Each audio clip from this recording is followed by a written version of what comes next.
Hello everyone. In this video, I'll show you how to pin a chat on WhatsApp desktop. First, open WhatsApp desktop on your computer. On the left side of the screen, you'll see your list of conversations. Now, find the chat that you want to keep at the top. For example, you can choose a chat with a friend, family member, or any other important conversation. Once you find the chat, right-click on it. A menu will appear with several options. Look for the Pin Chat option and click on it.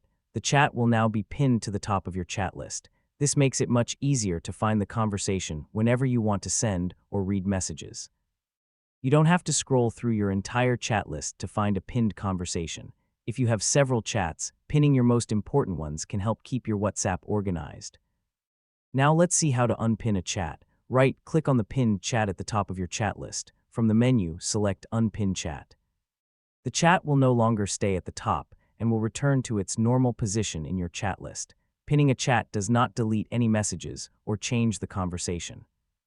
It simply keeps the chat at the top for quick access. So whenever you want quick access to an important conversation, you can use the Pin Chat feature. And that's how you can pin and unpin chats on WhatsApp desktop. Thanks for watching, and I'll see you in the next video.